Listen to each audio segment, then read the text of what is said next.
Bismillahirrahmanirrahim. Assalamualaikum warahmatullahi wabarakatuh. Jumpa lagi bersama saya Ilyas. Hari ini kita akan belajar memahami teorema Pythagoras, seri materi menemukan teorema serta menggunakannya. Yang pertama yaitu konsep yang berkaitan dengan teorema Pythagoras. Jadi kita harus tahu hal-hal yang berkaitan dengan teorema Pythagoras. Yang pertama yaitu kuadrat suatu bilangan.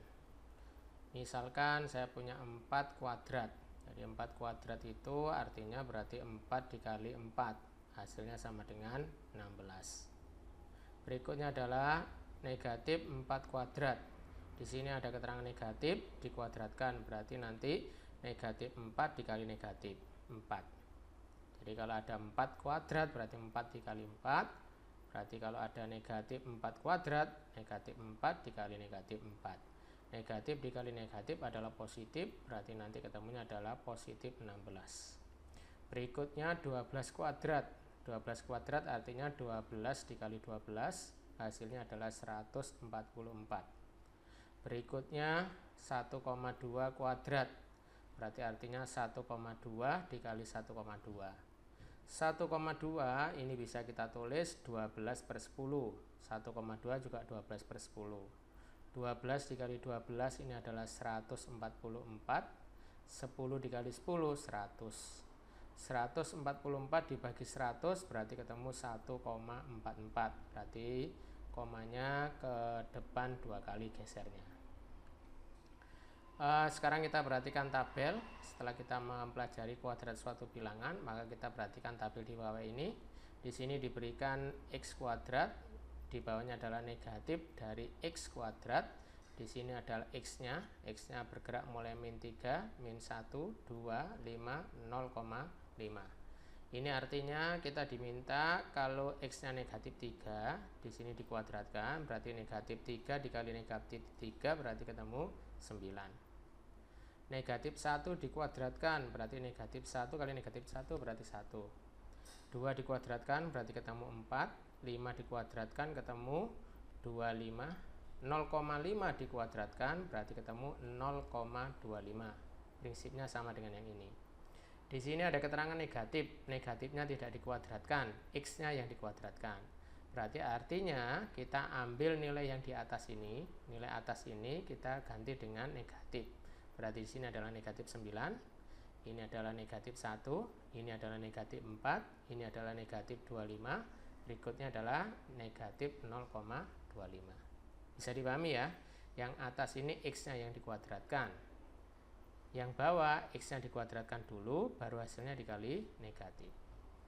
Berikutnya konsep yang kedua, sebelum kita membahas teorema Pythagoras, yang diperlukan adalah yaitu akar kuadrat suatu bilangan. Misalkan Ustadz mempunyai akar 36. Akar 36 itu artinya kita ingin mencari berapa bilangan jika dikuadratkan hasilnya 36, yaitu ketemu 6. Jadi akar 36 itu sama dengan 6. Berikutnya akar 64, berarti ketemu 8. Karena 8 dikali 8 itu hasilnya 64. 6 dikali 6 hasilnya 36. Berikutnya negatif dari akar 64. Akar 64 sendiri hasilnya 8, setelah itu dikalikan depannya adalah negatif, berarti ketemu negatif 8. Berikutnya adalah akar dari 5 dikuadratkan. Kalau ada bilangan di akar tapi bilangan itu adalah kuadrat, maka hasilnya adalah bilangan itu sendiri, kuadratnya hilang, berarti di sini ketemu 5. Bisa dipahami ya? Jika ada bilangan kuadrat itu di akar, maka hasilnya adalah bilangan itu sendiri. Sekarang kita cek pemahamannya di sini. Ini diberikan akar x, ini adalah negatif dari akar x. X-nya adalah 144, 81, 49, 9, terus berikutnya adalah negatif 4. Akar x berarti di sini artinya akar 144. Akar 144 adalah 12. Akar 81 berarti ketemu 9. Akar 49 berarti ketemu 7. Akar 9 berarti ketemu 3. Akar negatif 4 Nah, ini akar negatif 4 itu berarti tidak bisa ya. Jadi bilangan akar itu di dalamnya bilangannya harus positif, tidak boleh negatif. Berikutnya, di sini diberi negatif dari akar X. Akar X sendiri sudah ditemukan di sini, maka kita tinggal mengalihkan dengan negatif ya. Berarti di sini 12, maka di sini adalah negatif 12. Di sini negatif 9, negatif 7, di sini berarti negatif 3, dan di sini tidak bisa. Ya, jadi untuk akar kuadrat bilangan, maka bilangannya harus positif, tidak boleh negatif. Oke, berikutnya konsep yang berkaitan dengan konsep Pythagoras, yaitu luas persegi. Nah, kita harus memahami luas persegi dulu ya. Oke, di sini diberikan suatu persegi yaitu ABCD dengan sisi adalah S ya. Persegi ini memiliki sisi S, maka cara untuk mencari luas persegi panjang yang sisinya adalah S adalah luasnya sama dengan S dikali S atau sama dengan S pangkat 2 yaitu S kuadrat. Misalkan diberikan contoh, hitunglah luas persegi yang panjang sisinya 7 cm. Maka kita bisa menghitung ya. Di sini diketahui S-nya adalah 7. S-nya adalah 7. Maka luasnya persegi itu adalah S dikali S. Berarti nanti di sini 7 kali 7. 7 dikali 7 adalah 49. Karena luas, maka satuannya adalah pangkat 2 ya. Oke, berarti karena di sini satuannya cm, maka luasnya adalah 49 cm pangkat 2. Berikutnya kita harus memahami luas segitiga siku-siku. Luas segitiga siku-siku. Di sini diberikan persegi panjang. Nah, persegi panjang ini memiliki panjang A dan lebarnya adalah T. Kemudian kita bagi menjadi 2 persegi panjang ini, maka didapatkan 2 segitiga siku-siku yang sama ya. Yang biru sama yang putih ini adalah 2 segitiga siku-siku yang luasnya sama ya, sisinya juga sama. Maka di sini untuk mencari luas segitiga siku-siku ABC, maka luas segitiga siku-siku ABC itu sama dengan setengah dari luas persegi panjang ini ya. Berarti di sini bisa dituliskan luas segitiga siku-siku ABC itu sama dengan luas dari setengah persegi panjang. Di sini luas persegi panjang adalah AB dikali AC, yaitu panjang dikali lebar, yaitu AB dikali AC. Karena di sini ada keterangan setengah, maka kita tuliskan setengah. Berarti nanti di sini ini setengah, AB sendiri di sini adalah panjangnya A. Sedangkan AC adalah panjangnya T, maka setengah A dikali T. Jadi untuk mencari luas segitiga siku-siku, rumusnya adalah L sama dengan setengah alas dikali dengan tinggi. Berikutnya contohnya, hitunglah luas segitiga siku-siku yang panjang sisi siku-sikunya 3 cm dan 4 cm. Ya, maka kita bisa menulis, diketahui A-nya adalah 4 ya. T-nya adalah 3. Ini bisa dibolak-balik. Ini sebagai alas, maka satunya sebagai tinggi. Kalau ini sebagai alas, maka 3 ini sebagai tinggi ya. Maka di sini luas sama dengan setengah alas kali tinggi. Berarti luasnya sama dengan setengah, alasnya adalah 4, tingginya adalah 3. Kita kerjakan dulu 4 dikali 3 ya. 4 dikali 3 adalah 12, 12 dikali setengah hasilnya adalah 6. Karena luas, maka satuannya adalah pangkat 2. Di sini satuannya cm, maka luasnya adalah cm pangkat 2. Jadi hasilnya adalah 6 cm pangkat 2. Berikutnya kita ingin menemukan teorema Pythagoras ya. Di sini saya memiliki sebuah persegi ya, sebuah persegi. Kemudian persegi ini saya tempatkan persegi biru ya. Di dalamnya persegi kuning yang besar saya tempatkan persegi biru ya. Di mana persegi biru ini menyentuh keliling dari persegi yang kuning. Oke, di sini saya beri R ya. Ini adalah R. Jadi sisi dari persegi biru itu adalah R. Berikutnya di sini sisi dari persegi kuning. Di sini misalkan panjangnya P, maka di sini panjangnya Q, maka berikutnya juga sama, ini P, ini Q ya, P, Q dan seterusnya.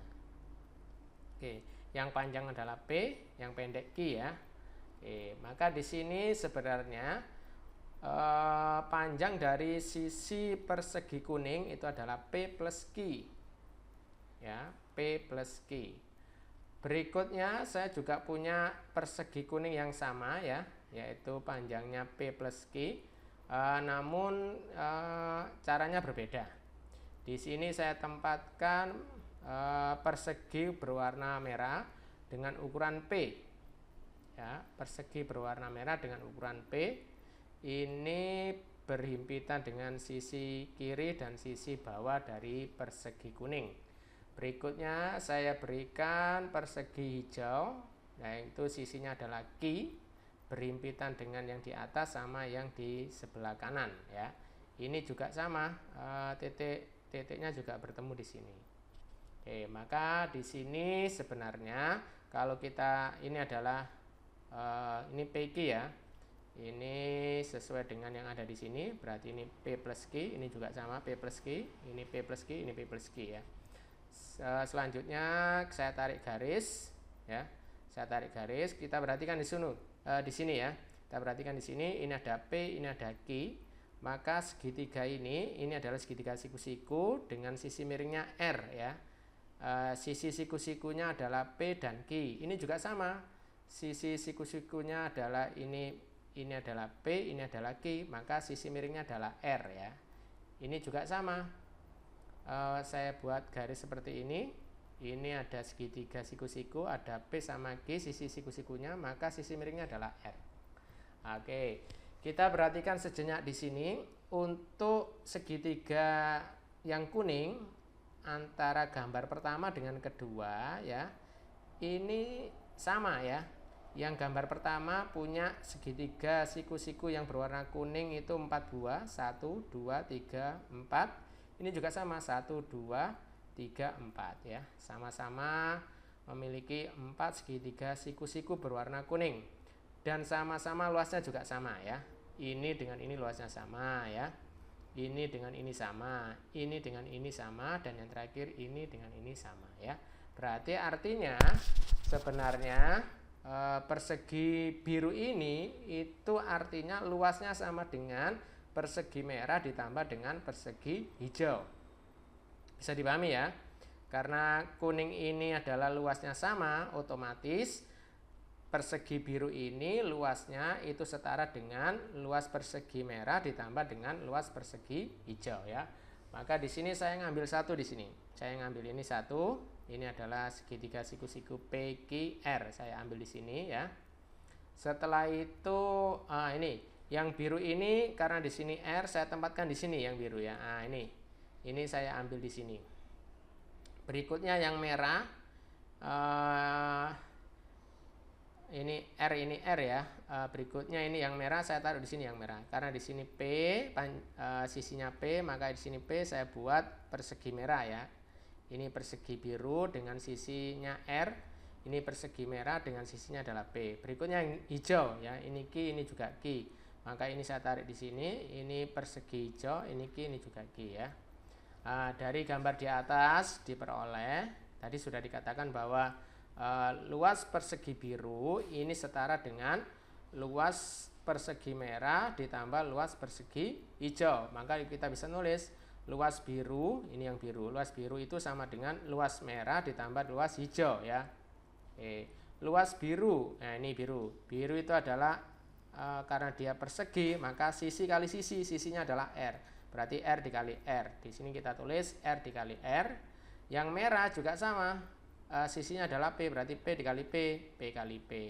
Ditambah yang hijau adalah Q dikali Q ya. Oke. Maka di sini R dikali R hasilnya adalah R kuadrat, P dikali P hasilnya P kuadrat, Q dikali Q hasilnya Q kuadrat. Ya, maka kita bisa mengambil kesimpulan kalau ada segitiga siku-siku ya, kalau ada segitiga siku-siku maka nanti berlaku teorema Pitagoras ya. Yaitu apa teorema Pitagoras? Yaitu bahwa sisi yang miring kuadrat itu sama dengan penjumlahan dari kuadrat dari sisi siku-sikunya ya. Jadi saya ulangi lagi, Sisi miring kuadrat itu adalah jumlah dari kuadrat sisi siku-sikunya. Berarti di sini R kuadrat sama dengan P kuadrat ditambah Q kuadrat. Di mana R ini adalah sisi miring itu disebut hipotenusa. P dan Q ini adalah sisi siku-sikunya. Oke, berikutnya kita berikan contoh soal terkait dengan konsep teorema Pitagoras. Dengan menggunakan teorema Pitagoras, tentukan panjang sisi-sisi yang belum diketahui. Oke, kita memiliki segitiga siku-siku seperti ini. Sisi sikunya adalah 12, sisi miringnya adalah 13. Kita diminta untuk mencari sisi siku yang lain yang belum diketahui. Di sini disimbolkan huruf A ya. Maka kita merujuk ke teorema Pitagoras bahwa sisi miring kuadrat sama dengan sisi penjumlahan dari sisi siku kuadrat. Nah ini ya, penjumlahan dari sisi siku kuadrat. Berarti ini 13 kuadrat sama dengan 12 kuadrat ditambah A kuadrat. 13 kuadrat ini adalah 169, 12 kuadrat 144, A kuadrat adalah A kuadrat. Maka untuk mencari A kuadrat 144 ini kita pindah ke sebelah kiri ya. 144 kita pindah sebelah kiri, berarti 169 dikurangi 144 ini ketemu 25. 25 sama dengan A kuadrat. Cari mencari A berarti di akar ya. Nah, ini 25 di akar. Akar 25 ini adalah 5. Berarti A-nya ketemu 5. Berikutnya yang kedua, ini juga sama, sisi sikunya adalah B. Sisi siku yang lain adalah 15 dan sisi miringnya adalah 17. Nah, prinsipnya sama, sisi miring kuadrat sama dengan jumlah dari kuadrat sisi siku yang lain ya. Maka di sini 17 kuadrat sama dengan 15 kuadrat ditambah B kuadrat. Kita kuadratkan, ini 289, 15 kuadrat 225, ini B kuadrat. Cara mencari B kuadrat, 225 dipindah ke kiri jadi negatif. Berarti 289 dikurangi 225 ini ketemu 64, ini B kuadrat. Mencari B berarti 64 ini kita akar. Berarti B sama dengan akar 64 ini adalah 8. Maka B sudah ketemu 8. Berikutnya yang ketiga ya. Ini sisi sikunya adalah 24 dan 7, kita diminta mencari sisi miring ya. Maka sisi miring itu adalah C kuadrat sama dengan sisi siku dijumlahkan dikuadratkan ya di sini. 24 kuadrat ditambah 7 kuadrat. Berarti 24 kuadrat 576, 7 kuadrat 49. Maka C kuadrat sama dengan ini kita jumlahkan 625. Maka C sama dengan akar dari 625. Akar dari 625 itu adalah 25. Sampai sini bisa dipahami ya. Baik anak-anak sekalian, semoga bermanfaat. Terima kasih. Kita tutup dengan bacaan hamdalah. Alhamdulillahirabbil alamin. Assalamualaikum warahmatullahi wabarakatuh.